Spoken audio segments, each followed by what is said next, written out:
Ya Allah Bapa kami yang ada di surga, di dalam nama Allah Bapa dan nama Anaknya Yesus Kristus dan nama Roh Kudus yang menciptakan langit dan bumi. Amin. Aku datang segera, dengarlah apa yang ada padamu, supaya tidak seorang pun mengambil mahkotahmu. Haleluya, sama-sama kita haleluya.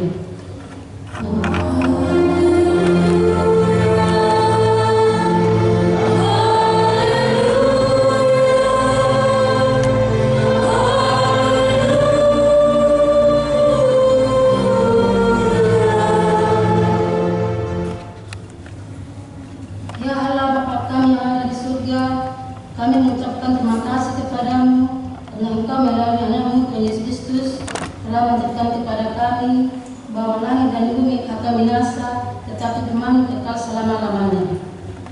Pada hari hukuman kelak, segala permanatan manusia akan nyata di hadapan-Mu. Kasihanlah kami, tetapkanlah hati kami percaya firman-Mu melalui Roh Kudus. Tolonglah kami supaya bertekun dalam doa, sehingga kami senantiasa bersukacita menantikan Engkau, supaya kami beroleh kehidupan yang kekal. Amin. Silakan.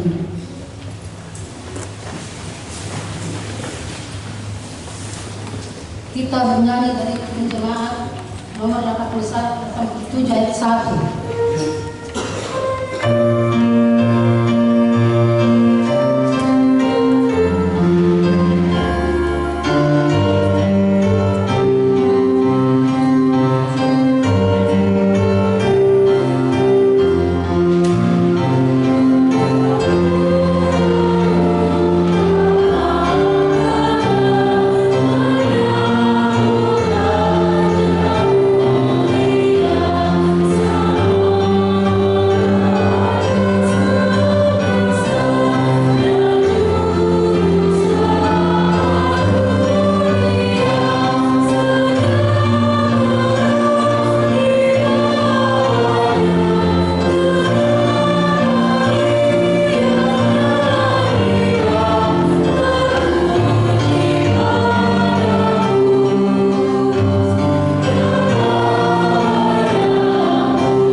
Kita mendengarkan hukum Taurat dari kita pertama sampai kita yang kelima.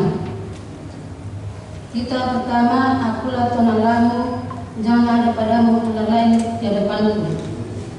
Kita kedua, jangan berbuat bagimu patung yang menyerupai apapun yang ada di langit, atau yang ada di bumi, atau yang ada di dalam air di bawah bumi, untuk disembah atau dituruti.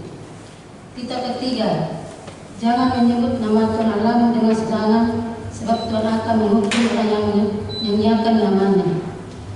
Kita keempat, ingat dan teruslah hari Sabat, 6 hari lamanya, engkau akan bekerja dan melakukan segala kerjaanmu, tetapi hari ketujuh adalah hari Sabat Tuhan Allahmu. Maka jangan melakukan sesuatu pekerjaan, engkau atau anakmu laki-laki, atau anakmu perempuan, atau hambamu laki-laki, atau hambamu perempuan, atau anak hewanmu, atau orang asing berada di tempat kediamanmu. Sebab pada 6 hari lamanya Tuhan menjadikan langit dan bumi, laut dan segala isinya, dan Ia berhenti pada hari yang ketujuh. Itulah sebabnya Tuhan memberkati hari Sabat dan menguduskannya. Demikianlah hukum Tuhan. Marilah kita sama-sama memohon kekuatan dari Tuhan. Ya Tuhan Allah, kuatkanlah kami untuk melakukan sesuai dengan hukum-Mu. Amin.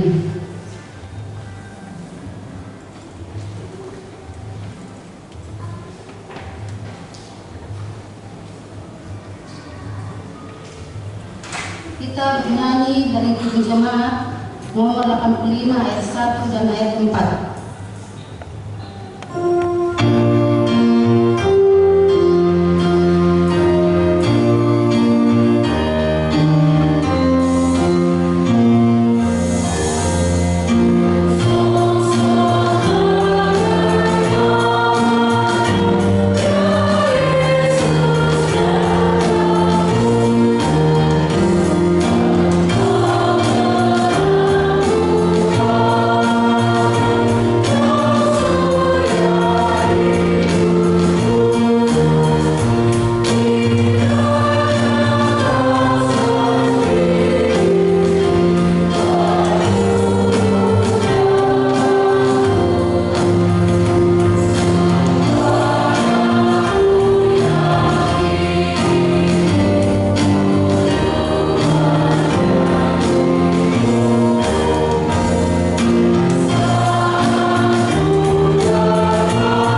berseru dan memanggil nama-Mu, karena kami susah dan gelisah mengingat segala dosa dan kejahatan kami. Kasihanlah kami orang yang berdosa ini. Ya Tuhan Yesus Kristus, Engkau telah datang ke dunia, menjadi manusia, mati dan bangkit kembali, serta naik ke surga untuk membela dan menyelamatkan kami. Kasihanlah kami dan kuatkanlah iman kami untuk bersyukur kepada-Mu. Ya Allah Kudus, penyembuh orang yang berduka, sembuhkan segala penyakit dan penderita kami karena dosa. Tinggallah bersama kami agar kami senantiasa bergembira dan penuh rela melakukan kehendak-Mu. Engkaulah sumber pengasihan dan pengampunan, janganlah lupakan kami. Dengarlah doa permohonan kami ini, Allah, Bapa, Anak, dan Roh Kudus. Amin.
Marilah kita mengingat janji Tuhan tentang pengampunan dosa. Karena begitu besar kasih Allah akan dunia ini, sehingga Ia telah membenarkan anaknya yang tunggal, supaya setiap orang yang percaya kepadanya tidak binasa, melainkan beroleh hidup yang kekal. Kemuliaan bagi Allah di tempat yang maha tinggi. Amin.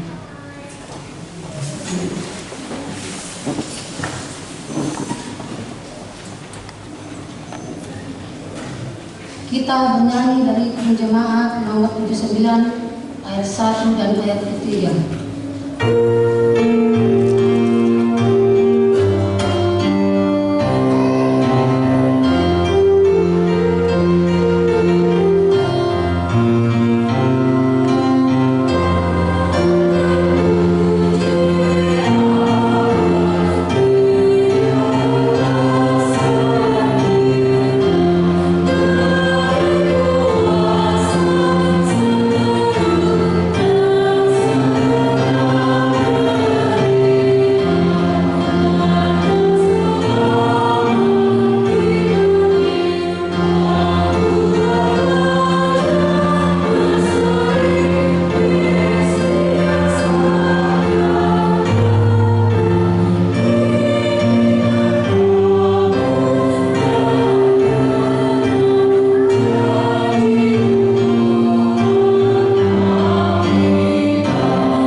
Marilah kita mendengarkan firman Tuhan yang ditetapkan untuk minggu ini dari Yohanes 1 ayat 19 sampai ayat 8. Kita sama-sama baca secara bergantian.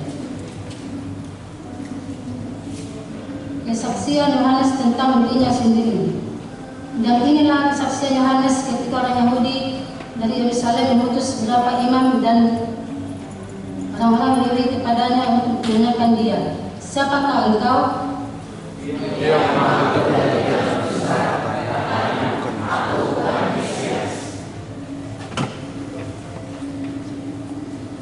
Lalu mereka berkata kepadanya, "Kalau begitu, siapakah engkau?" Elia, dan ia menjawab, "Bukan." "Engkaulah Nabi yang akan datang?" Dan ia menjawab, "Bukan."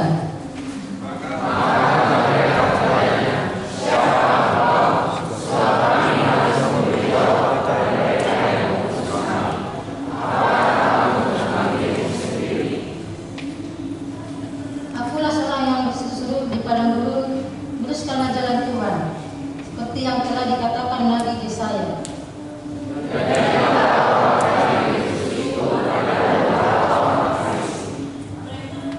Mereka bertanya kepadanya, katanya, "Mengapakah engkau membaptis, jikalau engkau bukan Mesias, bukan Elia, dan bukan Nabi yang akan datang?"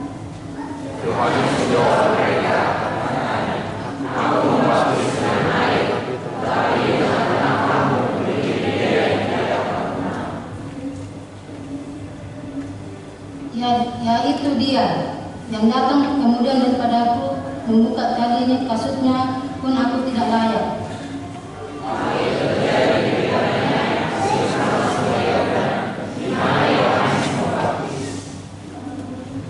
Berbahagialah orang yang mendengar firman Tuhan serta memeliharanya. Amin.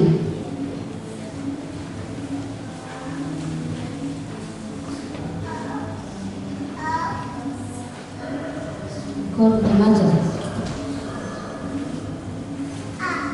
Kita bernyanyi dari Kidung Jemaat nomor 240 ayat 1 dan ayat 2.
Marilah kita sama-sama mengaku iman percayaan kita sebagaimana teman-teman seiman di seluruh dunia. Kita sama-sama mengucapkannya. Aku percaya kepada Allah, Bapa yang Maha Kuasa, dari langit dan bumi. aku percaya kepada Yesus Kristus, anaknya yang keluar Tuhan kita, yang dikandung daripada Roh Kudus, lahir dari Maria Mulia, yang menderita sengsara di bawah pimpinan Pontius Pilatus, disalibkan, mati dan dikuburkan, yang turun ke dalam kerajaan Allah. Pada hari yang ketiga, bangkit pula dari antara orang mati, naik ke surga, duduk di sebelah kanan Allah, Bapa yang Maha Kuasa. Dari sana akan datang kelak untuk menghakimi orang yang hidup dan yang mati. Aku percaya kepada Roh Kudus, yang adanya satu Gereja yang kudus, persekutuan orang kudus, pengampunan dosa, kebangkitan daging, dan hidup yang kekal. Amin.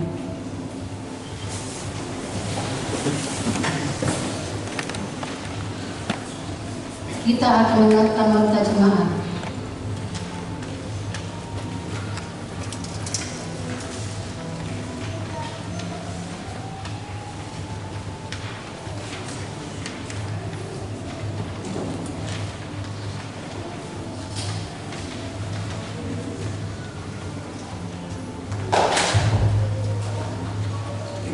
Shalom.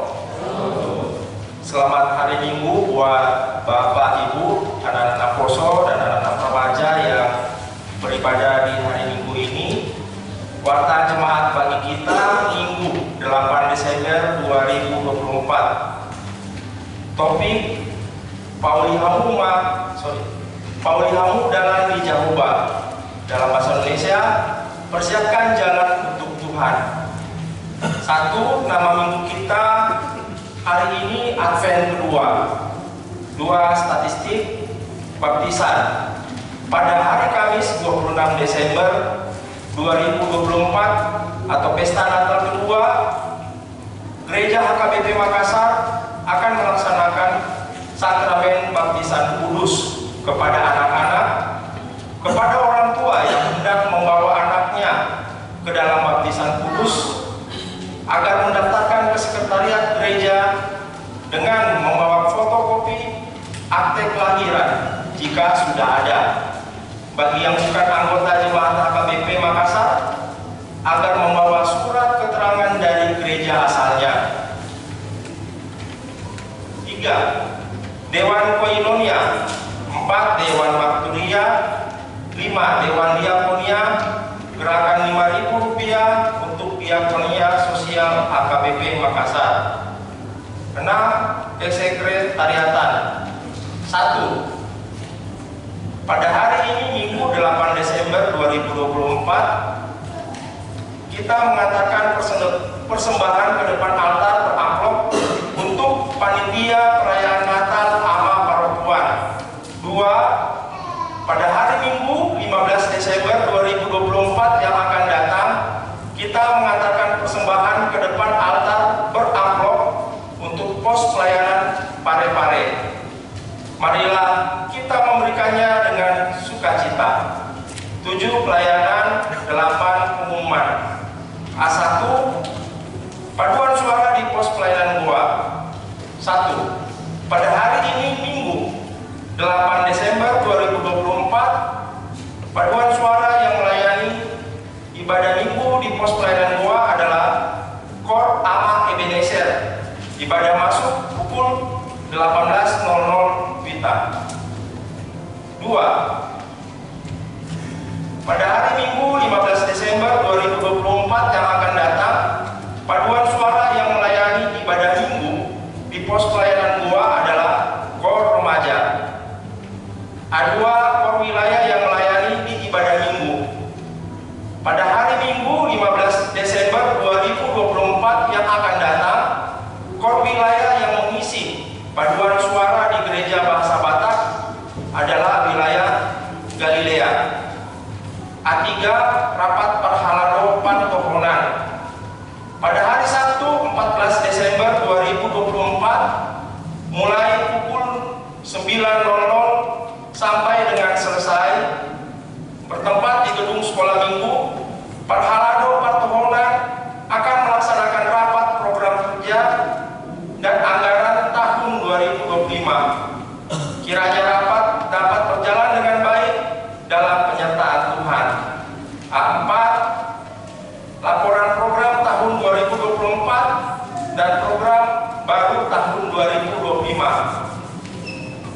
Berhubung rapat Parhalado Pantohonan akan dilaksanakan pada hari Sabtu 14 Desember 2024, dengan ini dimohon kepada seluruh pengurus kategorial dan seluruh seksi dalam naungan Dewan Koinonia, Marturia, dan Diakonia agar segera menyampaikan laporan pelaksanaan program 2024 ke ketua dewan masing-masing, serta mempersiapkan program dan anggaran untuk tahun gerejawi 2025. Atas perhatian dan kerjasama yang baik diucapkan terima kasih. Tuhan Yesus memberkati semua jemaatnya. Rapat Huria A5. Rapat Huria pada hari Minggu 22 Desember 2024 yang akan datang, Gereja HKBP Makassar akan melaksanakan rapat Huria untuk menetapkan program dan anggaran Gereja HKBP Makassar untuk tahun 2024. Dimohon kepada majelis dan seksi-seksi kategorial untuk menghadirinya. Demikian juga jemaat yang sudah dihubungi sintua wilayah masing-masing. Rapat akan dimulai setelah selesai ibadah minggu atau pukul 11.00 WITA sampai dengan selesai. Tempat gedung gereja Bangsa Batak. A6 Tok-tok ripe untuk pesta Huria. Berhubung sampai saat ini masih ada jemaat yang belum memberikan tok-tok ripe untuk pesta Huria, bersama ini dihimbau kepada jemaat yang belum memberikannya untuk segera menyampaikannya melalui majelis wilayah masing-masing. Adapun tok-tok ripe yang disepakati panitia adalah minimal Rp200.000 per keluarga. Tuhan memberkati apa yang kita rencanakan sehingga semua dapat terlaksana dengan baik. A7 jadwal kebaktian Pesta Natal 2024 dan Tahun Baru 2025 HKBP Makassar dapat kita lihat di warta kita masing-masing. B. Jemaat yang sakit. Mohon dukungan doa bagi warga jemaat HKBP Makassar yang sedang menderita sakit. 1. Inang Nyonya Insinyur M. Simatupang KR Bor Simanjuntak. 2. Inang Nyonya Situa B. Banjarnahor JG Bor Manulang. 3. Nona Parulian Bor Pasaribu. 4. Amang Aha Manurung. 5. Inang Nyonya Wenai Baho KR Bor Pasaribu. 6. Inang Nyonya EJ Sitorus C. Bor Panjaitan. 7. Inang Nyonya MP Silitonga F. Bor Samosir. 8. Inang Nyonya Situa AT Simanjuntak SLN Bor Silaan. 9. Inang Nyonya V Silaban R. Bor Papahan. 10. Amang Hasi Terus Pane. 11. Amang Situa Dr. Anes TS Kuta Barat. 12. Inang Nyonya GH Siregar ED Boru Batuara. 13. Amang Situa W Purba. 14. Amang DRH NEE Hasibuan. 15. Inang Nyonya Tes Tanggang N Boru Barat.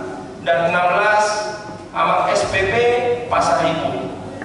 Bagi jemaat yang keluarganya sakit, agar memberitahukan kepada sekretaris gereja. Tuhan Yesus memberikan kesembuhan kepada jemaatnya. C. Jemaat yang berulang tahun kelahiran, daftar yang akan berulang tahun dari tanggal 9 sampai dengan 15 Desember 2024. Ulang tahun kelahiran remaja sampai dengan dewasa ada 10 orang, dapat kita lihat di warta kita masing-masing. Ulang tahun kelahiran anak sekolah minggu ada 3 anak. Ulang tahun pernikahan ada 5 keluarga. Seluruh majelis dan jemaat HKBP Makassar mengucapkan selamat ulang tahun kelahiran dan ulang tahun pernikahan.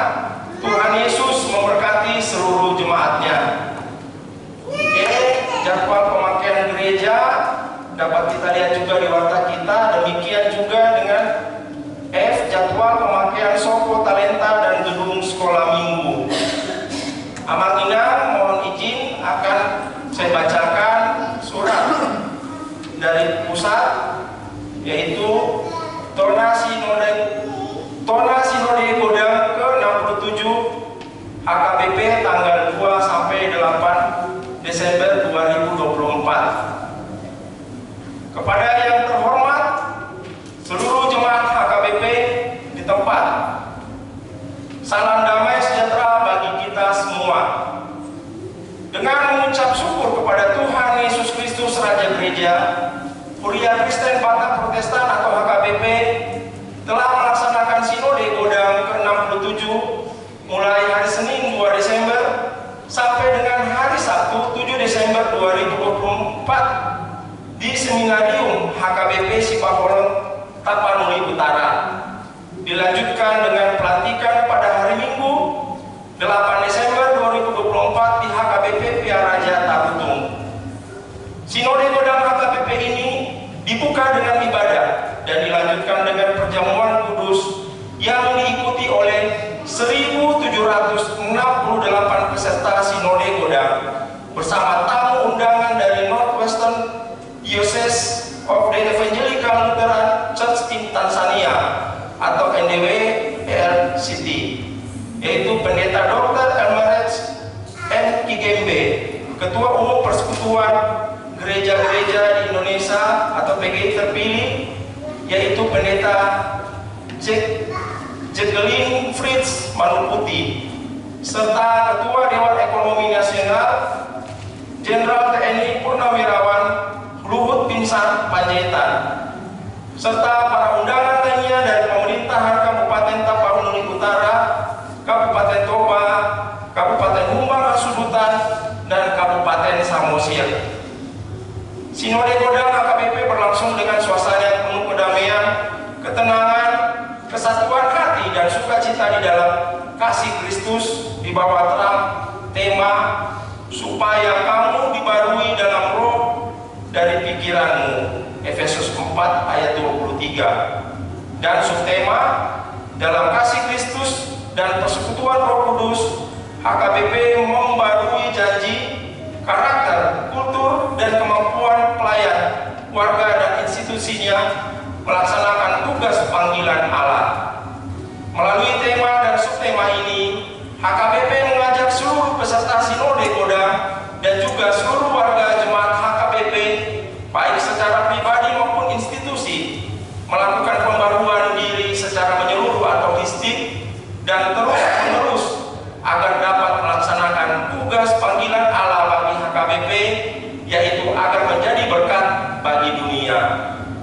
Dalam rasa syukur dan terima kasih kepada Tuhan, seluruh peserta Sinode Godang menerima berita jujur tahun atau berita pelayanan dari OPUI Epurus HKBP Pendeta Dr. Robinson Butar-Butar yang mencakup seluruh laporan pelayanan Sekretaris Jenderal Pendeta Dr. Victor Tinambunan MST, Kepala Departemen Koinonia Pendeta Dr. Deonal Sinaga, Kepala Departemen Marturia Pendeta Daniel T.A. Harahap MTH, dan Kepala Departemen Diakonia Pendeta Deborah Purada Sinaga MTH periode 2020-2024. Demikian juga dengan laporan pelayanan seluruh yayasan, lembaga, badan, komisi, komite, tim, dan berita pelayanan dari seluruh preses 32 distrik HKBP. Seluruh kinerja selama periode 2024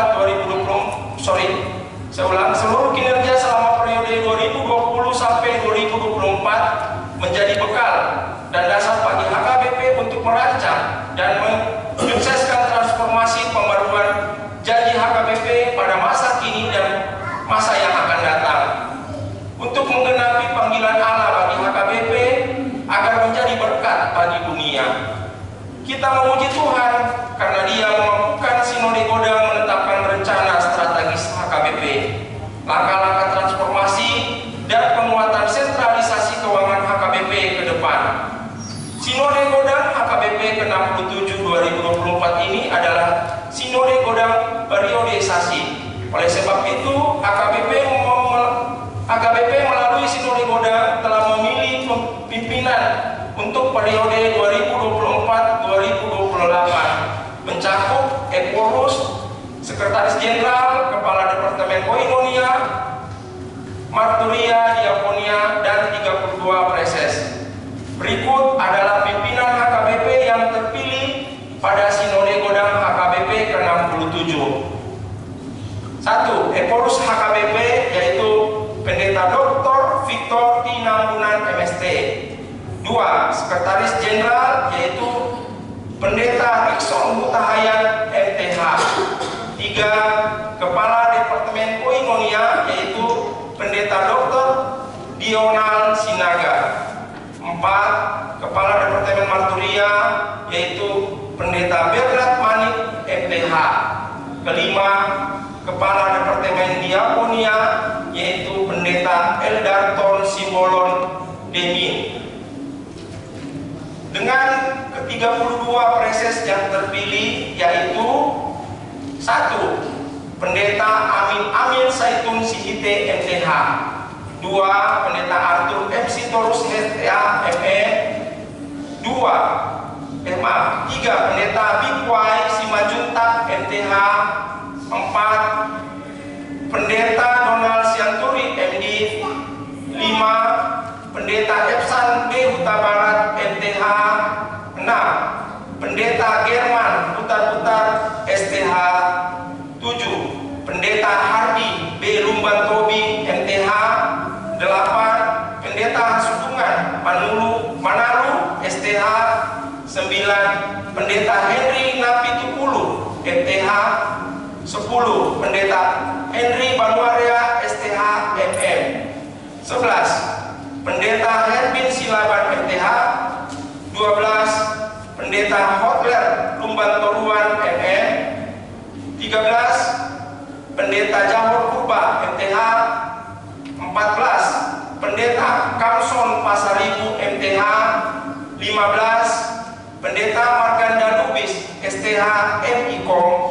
16. Pendeta Martin Manulang STH ME. 17. Pendeta Mauli Aritonang STH. 18.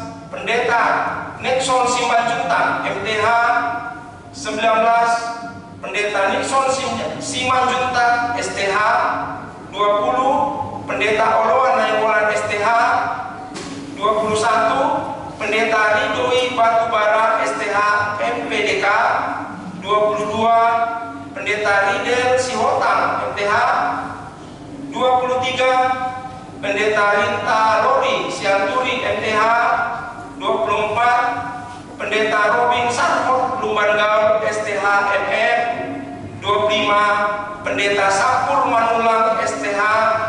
26. Pendeta Samuel Sitompul MTH MM. 27. Pendeta Samuel TH Ambarita STH. 28. Pendeta Sumihar Sinaga MTH Demi. 29. Pendeta Suwandi Sinambela STH MPSI. 30. Pendeta Tonggus Pongpul MTH ME. 31. Pendeta Victor Singal Silalahi STH ME. Dan yang ke-32, Pendeta Wisno Sihobi MTH. Sinode Godang HKBP ke-67 ditutup dengan ibadah pada hari Sabtu 8 Desember jam 11.30 WIB. Kemudian dilanjutkan dengan ibadah pelantikan pimpinan HKBP yang baru periode 2024-2028 pada hari Minggu 8 Desember 2024 di Gereja HKBP PA Raja Tarutung. Marilah kita sungguh-sungguh membawa dalam doa agar hasil keputusan dari Sinode Godang HKBP ke-67 dapat dilaksanakan dengan baik. Demikian juga seluruh pimpinan HKBP periode 2024-2028 diberikan hikmat dan kekuatan oleh Tuhan untuk memimpin HKBP sebagai biji mata dan tubuh Kristus untuk 4 tahun yang akan datang, melaksanakan tugas pembaruan diri, menggenapi panggilan Tuhan supaya menjadi berkat bagi dunia dan menjadi kemuliaan bagi nama Bapa, Anak, dan Roh Kudus. Seminarium HKBP 7 Desember 2024 teriring salam dan doa atas nama peserta Sinode Godang HKBP ke-67 Pendeta Dr. Robinson Putar-Putar Epolus HKBP periode 2020-2024 ditandatangani dan stempel basah. Demikian surat dari Kepala Sinode Godang.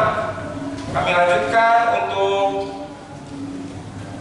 daftar doktoripe dapat kita lihat di warta kita masing-masing dari wilayah Roma, Korintus, Galatia, Efesus, Filipi, dan Kolose sudah terkumpul sampai hari ini masih Rp29.500.000. Laporan keuangan November 2024 juga bisa kita lihat di warta kita masing-masing. Demikian laporan keuangan November 2024 rincian saldo, dan laporan keuangan pemasukan dan pengeluaran dapat kita lihat di warta kita masing-masing. Demikian warta jemaat. Tuhan Yesus memberkati kita sekalian.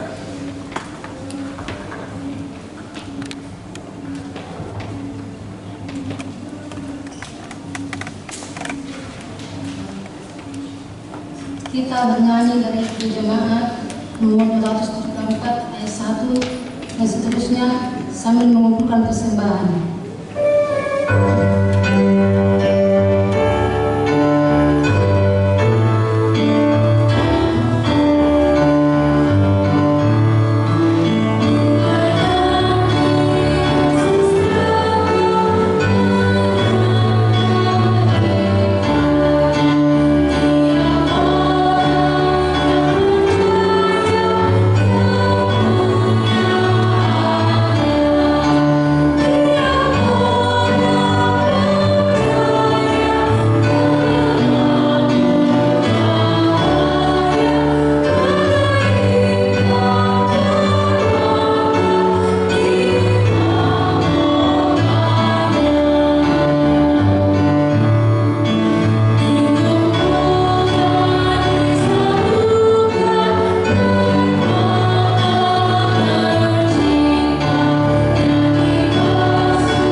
cinta kasih dan kemurahan-Mu yang melayakkan dan memelihara hidup kami.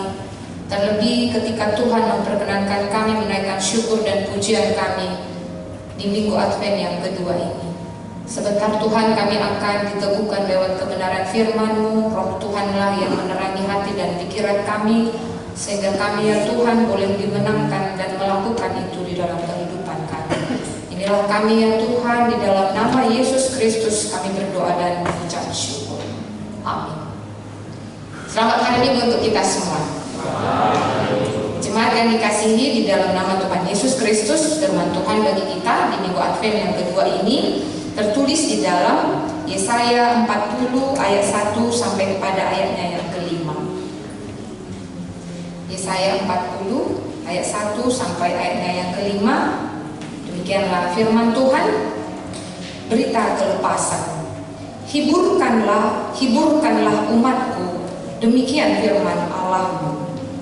Tenangkanlah hati Yerusalem dan serukanlah kepadanya bahwa perhambaannya sudah berakhir, bahwa kesalahannya telah diampuni sebab ia telah menerima hukuman dari tangan Tuhan 2 kali lipat karena segala dosanya.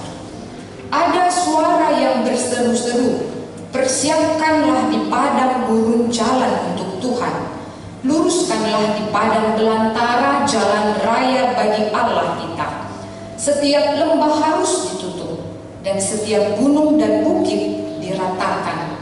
Tanah yang berbukit-bukit harus menjadi tanah yang rata, dan tanah yang berlekuk-lekuk menjadi dataran. Maka kemuliaan Tuhan akan dinyatakan, dan seluruh umat manusia akan melihatnya bersama-sama. Sungguh, Tuhan sendiri telah mengatakannya.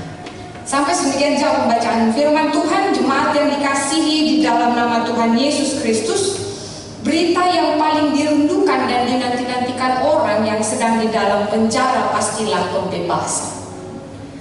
Sekalipun mungkin seorang tahanan harus dihukum seumur hidupnya, pasti dia memiliki keinginan dan kerinduan untuk dapat bebas, bahkan dapat menerima pengampunan remisi dari presiden. Nah, itulah berita yang sangat dirindukan oleh orang yang berada di dalam penjara, pembebasan. Nah, tapi pertanyaan, apakah setiap orang ketika dia di dalam tahanan, ketika dia di dalam terjerat, apakah ada pengharapan bagi dia untuk menerima pembebasan? Mungkin saja orang yang di dalam, ketika dia di dalam tahanan, begitu lama dijatuhkan vonis 5 tahun, 10 tahun, bahkan seumur hidup, apakah dia bisa dapat berpengharapan? Karena mungkin situasi dan masa orang yang ketika di dalam penjara, pastilah dia dihindari, keluarganya mungkin tidak begitu kontinu untuk melihat dia. Bisa saja pengharapan itu tidak ada, sebaliknya adalah kepahitan yang ada di dalam hidupnya. Bisa saja hatinya sudah dikeraskan karena dia tidak dapat berkontaminasi dengan dunia luar. Namun inilah yang bisa kita lihat ketika Tuhan juga memberikan sebuah pengharapan kepada bangsa Israel di dalam konteks ini. Mereka harus menjadi bangsa yang terbuang dan terpenjara 70 tahun lamanya di Babel. Kepahitan mereka rasakan. Bahkan mereka merasakan bentuk penderitaan di dalam penjajahan yang mereka rasakan jauh dari desa mereka, dari negara mereka, atau Bonapasoginya jauh dari Yerusalem. Kota mereka sudah hancur. Mereka menjadi orang yang tertindas. Apakah ada pengharapan bagi mereka? Namun disinilah di dalam Nats di pasal 40 ini, di dalam bagian kedua di kitab Yesaya ini, Tuhan meneguhkan iman mereka. Tuhan memberikan penghiburan bagi mereka melalui Yesaya yang meneguhkan hati mereka bahwa Tuhan sudah selesai membuang mereka, menghukum mereka terhadap dosa yang mereka lakukan, dan Tuhan memberikan pemulihan bagi mereka untuk pulang dan menerima pembebasan. Karena itu, Bapak Ibu remaja Naposo Bulung yang dikasihi dalam nama Tuhan Yesus Kristus, Yesaya 40 ini berisi suatu penghiburan dan pengampunan dari Tuhan. Sekaligus juga seruan kepada umat Tuhan untuk menyiapkan hati, menyambut hari pembebasan yang akan segera mereka datang. Terlebih kalau para tahanan pada tanggal 17 Agustus, pasti mereka itu berharap-harap untuk remisi, pengampunan yang diberikan oleh presiden. Biasanya kalau hari kemerdekaan itu ada pemotongan masa tahanan. Itu juga yang diberikan oleh Tuhan, pemulihan melalui Nabi Yesaya, mengingatkan mereka pada pasal ini agar mereka menyiapkan hati terhadap pembebasan yang akan Tuhan berikan kepada mereka. Maka sebelum engkau menjadi orang yang bebas, orang yang menerima keselamatan daripada Tuhan itu, maka singkirkanlah penghalang yang ada di hatimu, sehingga kita dapat melihat keselamatan yang dari Tuhan itu, sehingga kita percaya terhadap janji itu, sekalipun mereka sebenarnya masih di dalam penjara, di dalam tahanan bangsa Babel. Tapi Tuhan katakan, mari menyambut hari pembebasan yang akan datang. Siapkan hatimu untuk menyambut itu. Maka hati adalah salah satu kunci yang utama untuk menerima pembebasan itu. Yang pertama dikatakan di ayat 4, bagaimana kita dapat mempersiapkan hati. menyingkirkan segala penghalang yang ada di hati kita ini, sehingga kita percaya, sehingga kita dapat menerima keselamatan yang telah dibuatkan oleh Allah bagi mereka. Yang pertama dikatakan di ayat 4a, dikatakan setiap lembah harus ditutup. Kalau kita mungkin dari kalian remaja dan apostle gunung yang pernah mendaki gunung, kalian akan melewati lembah. Lembah ini mungkin hal yang paling menakutkan kalau kita bisa jatuh ke dalam lembah itu. Ketika Tuhan mengatakan setiap lembah harus ditutup, ini adalah tekanan hidup yang begitu berat, serta waktu yang cukup lama, dan dalam masa pembuangan. Lembah itu kalau kita lihat adalah begitu curam, gelap. Tidak ada seorang pendaki yang mau tergelincir di dalam lembah. Dan itulah kenapa Tuhan mengatakan setiap lembah harus ditutup. Ini adalah analogi ataupun gambaran tekanan hidup yang begitu berat, serta waktu yang cukup lama ketika mereka menjadi orang yang terbuang. Mereka hidup di dalam pesimis, hidup di dalam kehilangan pengharapan. Tetapi Tuhan mengatakan pembuangan ataupun penderitaan yang mereka maksudkan ini bukan untuk menghancurkan hidup mereka. Sekalipun mereka terbuang hanya karena dosa mereka, tetapi Tuhan ingatkan, ingatlah penderitaan itu bukan menjadi hal yang menakutkan yang bisa menjatuhkan kita, tetapi itu akan membentuk kita menjadi pribadi yang lebih kuat, pribadi yang tahan uji dan mau ditempa. Hal inilah ketika Allah menyatakan setiap lembah harus ditutup, situasi ini ada pada mereka. Apakah itu? Kepahitan yang mereka rasakan, iman mereka yang mulai terkikis, kurang sabarnya akhirnya jatuh kepada lembah keputusasaan. Karena itu hati ataupun dikatakan lembah harus ditutup, inilah hati yang harus disingkirkan. Ketika setiap orang dan bangsa ini di dalam keputusasaan, Tuhan katakan tutuplah itu, singkirkanlah itu. Karena tidak ada seorang pun yang di dalam keadaan pesimis dan putus asa dapat melihat masa depan. Bahkan dia akan hidup di dalam sungut-sungut dan menyalahkan situasi. Maka itu juga yang dikatakan di dalam epistol tadi yang kita baca, seruan di dalam Yohanes mengatakan dia ditugaskan untuk mempersiapkan jalan bagi Tuhan. Dia katakan datanglah, persiapkanlah, karena akan datang juru selamat yang akan membebaskan kita. Maka di sini juga melalui Nabi Yesaya, Tuhan mengingatkan mereka juga agar lembah kekelaman, keputusasaan, iman yang mulai terkikis ketika mengalami penderitaan, kesulitan, tutuplah itu. Karena lembah itu akan dapat menghalangi kita untuk percaya terhadap janji Tuhan dan berita keselamatan. Maka karena itulah mengapa Yohanes di dalam epistol tadi yang kita baca, bahkan Yesaya memberikan penghiburan, pengharapan, kepastian akan janji Allah yang telah digenapi. Bapak Ibu remaja Apostle Gunung, mungkin di masa Advent yang kedua ini banyak di antara kita yang kehilangan harapan. Biarlah seruan ini menjadi penghiburan dan kekuatan kepada kita. Bukalah hati kita untuk dilawat dan dijamah oleh Tuhan. Lembah kekelaman yang ada di dalam hati kita, mari kita tutup seperti yang diserukan, setiap lembah harus ditutup. Ada berita yang menarik. Seminggu terakhir ini kita digemparkan dengan fenomena yang viral di tengah-tengah negara kita. Bahkan media asing juga menyoroti.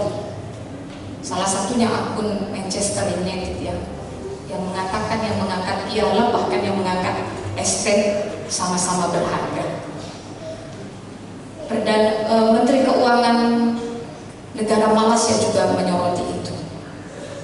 Seorang yang viral penjual teh SK itu. Setelah diselidiki ternyata Pak Long ini dia pernah mengalami kecelakaan, patah tulang. Dia memiliki 2 anak, ada di tingkat SD dan SMP. Dia berjalan kaki menjual ST itu. Kita lihat apa yang ada di dalam kehidupannya. Dia tinggal di rumah mertuanya. Tapi inilah bagaimana Tuhan membolak-balikkan kehidupan orang. Dia hidup dengan semangat menjual ST-nya itu ketika ada seorang Gus Miftah yang merupakan pejabat negara utusan keagamaan dari presiden kita pada saat ini, Prabowo Subianto. ketika dia diolok-olok, kita mau tidak menguliti pembawa ceramah itu tidak.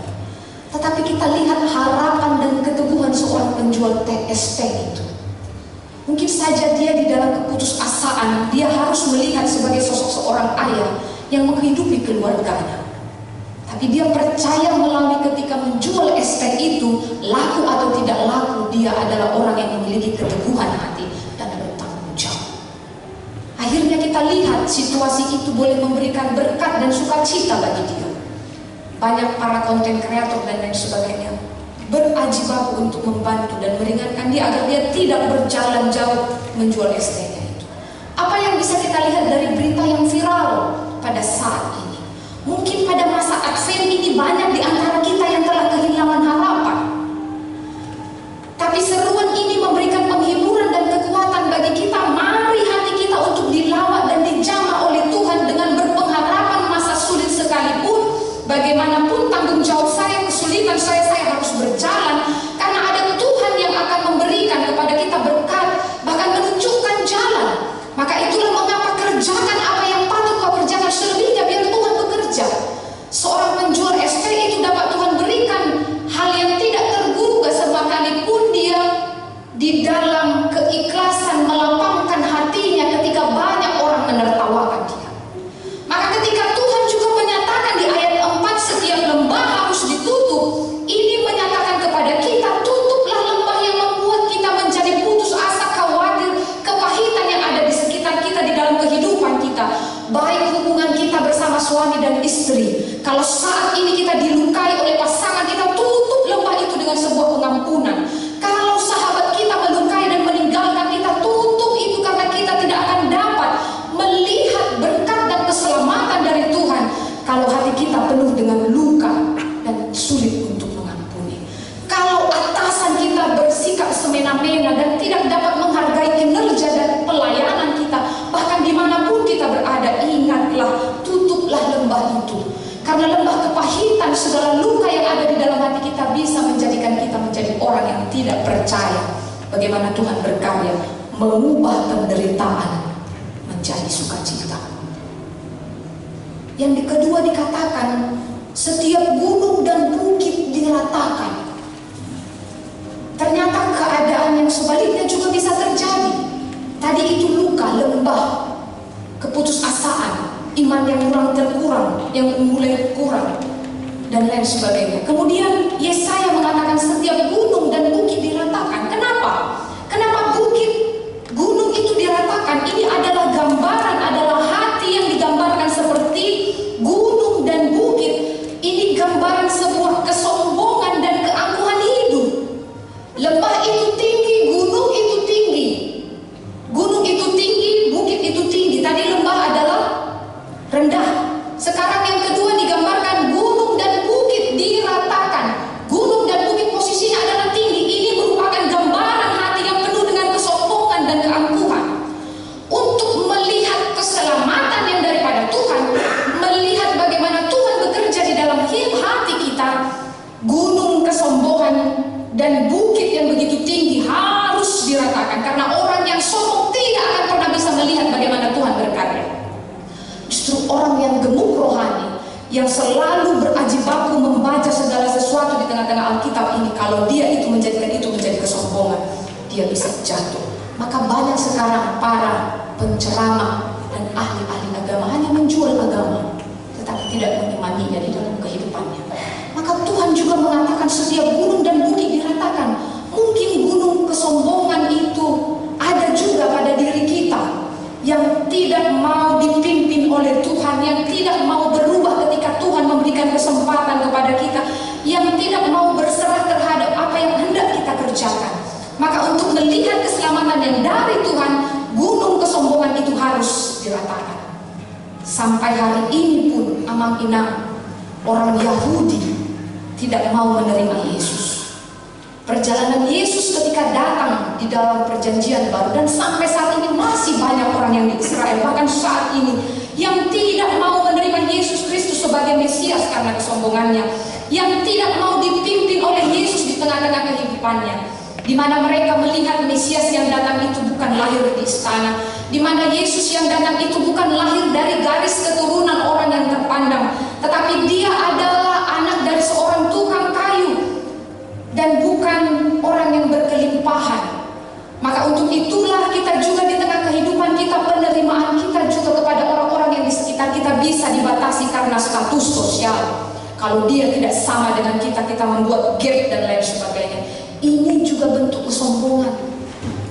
Ketika kita juga terberkati melalui sumber daya manusia, sumber daya yang apa yang diberikan Tuhan kepada kita, kita lupa itu adalah cara kita untuk memuliakan Tuhan. Inilah gunung kesombongan itu. Maka diminta ketika Tuhan menyatakan setiap gunung dan bukit diratakan, mengajak kita untuk menjadi orang yang rendah hati. Karena kerendahan hati sangat penting menyambut Raja yang datang. Sama seperti sikap para Majus yang merendahkan dirinya, memberikan harta yang terbaik, bahkan mereka berlutut menyembah sang Raja. Seperti tema Natal kita di tahun ini, mari kita pergi ke Bethlehem. Mereka merendahkan hati. Orang Majus dikenal sebagai orang yang berpendidikan, memiliki kehidupan yang mapan dan mumpuni. Tetapi ketika mereka melihat dan mendengar bahwa Raja itu akan datang, mereka mempersembahkan yang terbaik kepada Tuhan. Bahkan mereka berlutut. Maka itulah mengapa ketika Tuhan menyatakan setiap gunung dan bukit diratakan, mari menyelidiki hati kita. Gunung kesombongan apakah yang harus kita katakan, agar kita bisa menerima dan meneladani bagaimana cara Yesus datang bagi kita dalam bentuk kesederhanaannya. Di ayat 4b dikatakan, dan tanah yang berlekuk-lekuk menjadi dataran. Tanah yang berlekuk-lekuk ini, Amang-Inang Remaja Daposo Gunung, adalah simbol orang yang tidak konsisten, orang yang tidak setia. Namanya berlekuk-lekuk. Kalau berlekuk-lekuk berarti dia kadang di atas, kadang di bawah, berlekuk-lekuk lah. Maka dikatakan oleh Yesaya, dan tanah yang berlekuk-lekuk menjadi dataran.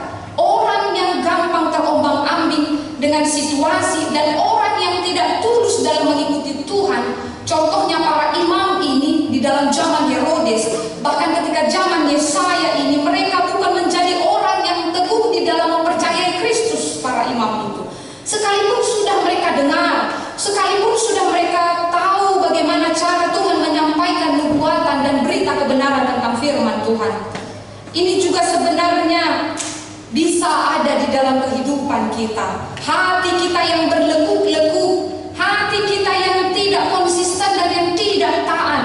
Kita sering datang kepada Tuhan like and dislike. Kalau Tuhan mau menuruti perintah saya ikut dia.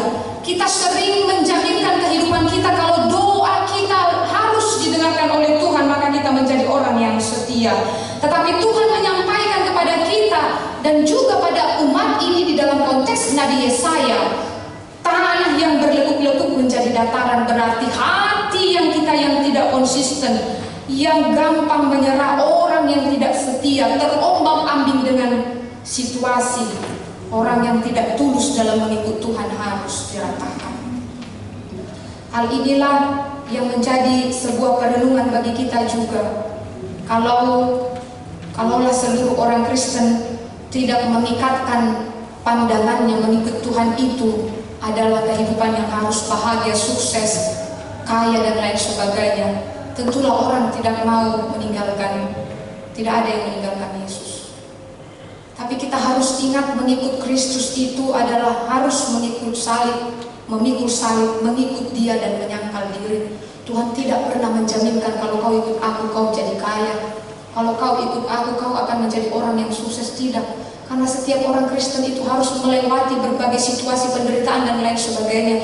Justru Tuhan minta kepada kita, kalau kita di dalam tantangan, kalau kita di dalam kesulitan, mampukah kita mengatakan terima kasih Tuhan? Atau kita mengatakan kepada Tuhan, kuatkan saya? Atau kita katakan, ya ini jalan Tuhan untuk menempa saya? Karena sesungguhnya Tuhan mengatakan kepada kita, ikutlah aku, pikulah salib dan sangkallah diri. Tuhan sudah memberikan gambaran bagi kita, dia lahir pertama sekalinya dari bentuk kesederhanaan. Bahkan ketika dia juga mati, hidup di dalam kehinaan. maka Tuhan sudah lakukan itu. Maka lihatlah, jangan ketika kita terombang-ambing dengan situasi, sama seperti perumpamaan itu, ditaburkan, bertumbuh, dia jatuh ke tanah yang berbatu-batu. Pertama tumbuh, tapi ketika ada situasi menghimpit dia, akhirnya matilah di tanah yang berduri, semak berduri. Itu adalah gambaran kita. Kadang-kadang kita selalu menyalahkan Tuhan, selalu kita tidak mau untuk bagaimana ini, karena kita ingin melihat konsep kita agar itu yang dikerjakan Tuhan. Tetapi kita harus ingat ada yang tidak bisa kita ubah, dan kita harus belajar mengatakan kepada Tuhan, ajarilah saya untuk menerima apa yang tidak bisa saya ubah. Ajarilah saya untuk melihat bahwa karya Tuhan itu yang terbaik bagi saya. Maka kalau Tuhan mengatakan dan tanah yang berlekuk harus menjadi dataran, ini mengajak kita untuk menjadi orang yang konsisten. Banyak sekarang Bapak Ibu sekalian prediksi daripada orang-orang yang cerdas di tingkat ekonomi dan memprediksi tahun 2024 bagaimana, dan bahkan negara kita dan juga gereja kita. Bagaimana gereja ini tahun 2025, bagaimana bangsa ini di tahun 2045 yang menjadi bangsa yang emas, tahun emas. Kita sudah dikagetkan dengan pajak yang naik berapa persen?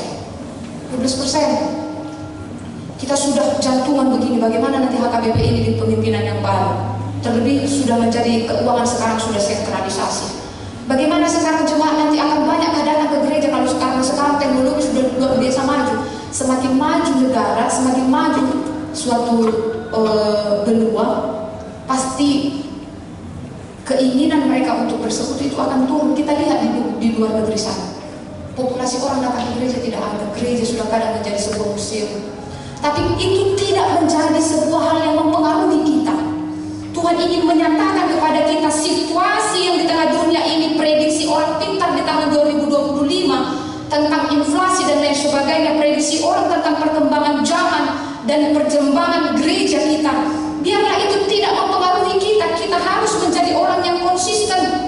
Kita harus menjadi orang yang maju dan percaya terhadap kuasa dan kebaikan Tuhan yang akan mampu mengubah kehidupan orang yang tertawan menjadi orang yang bebas.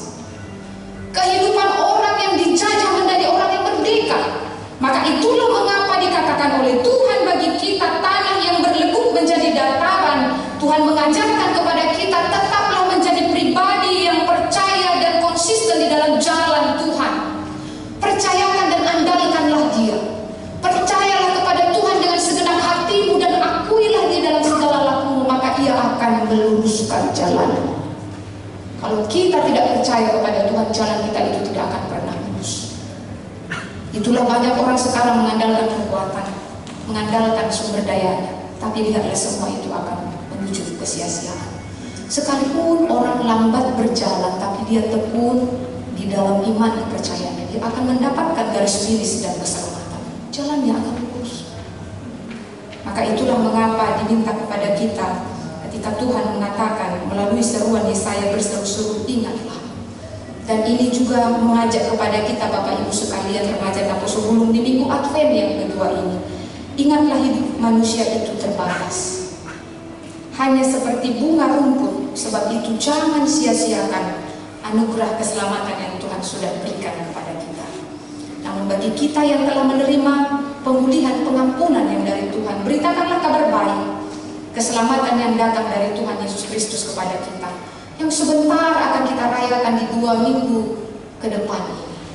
Maka kalau ini yang menjadi sebuah sukacita bagi kita, berita keselamatan bagi kita, dengan topik minggu yang mengajak kita pada hari ini, persiapkanlah jalan untuk Tuhan. Tentu mempersiapkan jalan untuk Tuhan, kita diminta untuk mempersiapkan, yang penting itu adalah hati kita. Karena untuk perlu menyingkirkan penghalang di hati kita, sehingga kita bisa menerima Kristus yang datang dengan kesederhanaannya, sehingga kita bisa menerima keselamatan yang dari Tuhan itu. Setiap lembah harus ditutup, setiap gunung dan bukit harus diratakan, dan tanah yang berleguk-leguk menjadi dataran. Buang kepahitan saat ini dari hatimu. Kalau ada orang yang sakit hati, persoalan hubunganmu dengan suami, istri, anak, dan lain sebagainya, temanmu, orang terdekatmu, atasanmu, teman rekan kerja, buang itu. itu bisa menjadi lembah kepahitan di dalam hati kita, tidak dapat melihat bagaimana penghiburan yang akan Tuhan sediakan bagi kita. Hilangkan itu. Mari setiap gunung dan bukit itu diratakan segala bentuk kesombongan yang ada di hati kita. Mari, karena Tuhan itu lahir dengan keteladanan dan kesederhanaan dan kerendahan hatinya. Dia datang, anak Allah yang merendahkan dirinya menjadi seorang hamba manusia sama seperti kita. Maka mari juga untuk tanah yang berlekuk-lekuk kehidupan dan pandangan kita yang tidak konsisten, kita tetapkan lurus di dalam Tuhan. Hanya Tuhan yang menjadi pedoman dan kekuatan kita. Maka jalan kita itu akan dilapangkan. Maka kita akan menerima penghiburan, keselamatan dan damai sejahtera. Karena itu Bapak Ibu sekalian, di minggu Advent ini, mari menyambut dengan sukacita, berangkatlah dengan iman dan pengharapan dan satu kepastian. Yesus selalu memberikan penghiburan kepada orang yang di dalam kesusahan. Kita bersatu di dalam doa. Terpujilah Engkau ya Tuhan untuk firman-Mu yang mengajar kami, yang mengajari kami ya Tuhan, untuk melihat bahwa penghiburan itu Kau sediakan bagi orang yang di dalam keputusasaan, yang di dalam beban kehidupan, sama seperti bangsa Israel yang bertahun di tengah kepahitan yang mereka rasakan, yang mereka hadapi. Tuhan meneguhkan hati mereka bahwa janji Tuhan itu pasti yang tidak akan pernah meninggalkan orang-orang yang dikasihinya. Maka Tuhan menyerukan untuk menutup lembah kekelaman. Dan Tuhan berseru, gunung dan bukit harus diratakan. Tanah yang berlekuk-lekuk harus diratakan menjadi dataran. Itu juga Tuhan yang mengingatkan kepada kami untuk menerima Kristus di dalam hidup kami, menyambut kelahiran dan keselamatan yang Kau kerjakan itu. Maka hati itu adalah jalan kami, menutup segala kepahitan, menutup segala luka, bahkan juga keputusasaan dan iman yang mulai terkikis karena situasi kehidupan yang mungkin saat ini kami rasakan. Agar kami dapat melihat terang Kristus dan melihat pengharapan itu. Tuhan mengajari kami juga untuk meratakan gunung dan bukit yang menjadi kesombongan di tengah-tengah kehidupan kami. Kalau Tuhan yang mengajar dan menerangi hati kami, itu akan mengingatkan kepada kami bahwa hidup kami ini adalah seperti bunga rumput yang akan layu, yang akan hilang dan mati. Maka itu juga Tuhan yang mengingatkan kepada kami, tidak ada yang perlu kami sombongkan di tengah-tengah kehidupan kami ini. Maka kami harus melihat bahwa Kristus sudah mengerjakan dan mengajarkan sebuah kerendahan hati bagi kami. Maka itu juga Tuhan yang menjadikan kami menjadi anak Tuhan, yang hidup mensyukuri berkat-Mu dan hidup di dalam kerendahan hati. Terlebih ya Tuhan, menjadi anak Tuhan yang mampu melakukan yang terbaik di tengah-tengah kehidupan kami melalui apa yang Tuhan percayakan bagi kami. Ajarilah kami ya Tuhan di tengah kehidupan kami ini untuk meratakan tanah yang berlekuk-lekuk itu, untuk menjadi jalan yang lurus menghadap kepada Tuhan. Itu juga dapat kami rasakan dari kehidupan kami yang tidak konsisten kepada Tuhan, yang hanya ingin apa yang kami doakan dan kami mintakan yang harus Tuhan penuhi, tetapi balik kami tidak menjadi orang yang setia dan taat kepada-Mu. Maka Tuhan ajarkanlah kami untuk percaya segenap hati kepada Tuhan, karena Tuhan akan meluruskan jalan kami dan memberikan kemenangan. Biarlah seluruh jemaat yang hadir di tempat ini berbahagia, bersuka cita pulang dari tempat ini dengan semangat yang baru, sambil mempersiapkan diri di minggu-minggu Advent ini untuk menanti keselamatan yang daripada-Mu. Kasihani seluruh jemaat kami yang berbeban berat, yang hidup di dalam keputusasaan, di dalam pergumulan hidup, bahkan di sakit penyakit yang mereka rasakan. Tuhan berikanlah kesembuhan, teguhkanlah iman mereka. Kalaulah seluruh jemaat kami harus menderita sakit, biarlah mereka di dalam kelemahan tubuh mereka, di dalam setiap penderitaan mereka, iman mereka tidak goyah, namun mereka tetap teguh dan berpengharapan terhadap janji. Biarlah ya Tuhan Kau berkati pelayanan kami di dalam satu pekan ini, agar semua berjalan sesuai dengan kasih-Mu, sehingga itu menjadi wujud kami untuk mensyukuri dan menikmati segala berkat dan kemurahan-Mu. Kami juga bersyukur dan berdoa kepada Sinode Godang yang telah diberlangsungkan dari tanggal 2 sampai tanggal 8 hari ini, di mana terpilih ya Tuhan pimpinan yang baru, Eporus, Sekjen dan ketiga kepala departemen dan 32 preses yang telah dipilih melalui pemilihan di Sinode Muda. Biarlah Tuhan melalui pemimpin yang baru yang akan memimpin di tahun 2024-2028, mereka menjadi hamba Tuhan yang melayani, yang memberikan pembaharuan, kedamaian, dan kesejahteraan, terlebih menyampaikan suara kenabian Tuhan di tengah-tengah gereja kami dan di dunia ini. Terlebih kami juga berdoa, ya Bapa, terhadap kepemimpinan di periode yang lama, di tahun 2020-2024. Segala apa yang telah dilakukan dan dikerjakan oleh Paulus Emeritus yang lama, Pendeta Dr. Robinson Butar-Butar dan seluruh jajarannya. Biarlah Tuhan itu menjadi kemuliaan bagi nama-Mu. Segala kekurangan dan kelebihannya Tuhanlah yang menyempurnakannya. Dan biarlah kami juga berdoa kepada setiap orang yang memimpin kami, agar gereja kami semakin maju dan semakin menjadi berkat bagi banyak orang. Kami serahkan kehidupan kami yang Tuhan hanya ke dalam tangan pengasihan-Mu. Inilah doa kami. Dalam Yesus kami berdoa dan mengucap syukur. Amin. Kita bernyanyi dari Kidung Jemaat 383 ayat 1 sambil mengumpulkan persembahan kita ke depan.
Sebahagian daripada karunia itu kami serahkan kembali sebagai persembahan kepada Tuhan. Terimalah dan berkatilah persembahan umat-Mu ini, agar dapat kami pergunakan untuk pekerjaan dan pelayanan kerajaan Tuhan di dunia ini. Bukalah hati kami untuk mengenal betapa banyak berkat dan karunia yang kami peroleh dari Tuhan, supaya kami senantiasa bersyukur kepada-Mu di dalam nama Yesus Kristus Tuhan kami. Amin.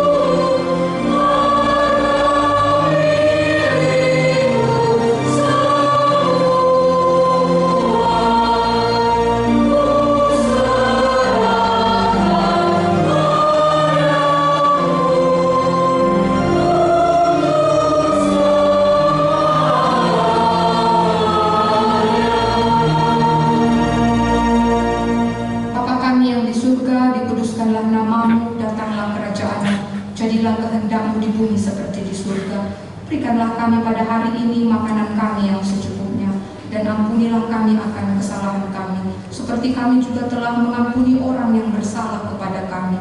Dan janganlah membawa kami ke dalam pencobaan, tetapi lepaskanlah kami daripada yang jahat.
Selamat pagi untuk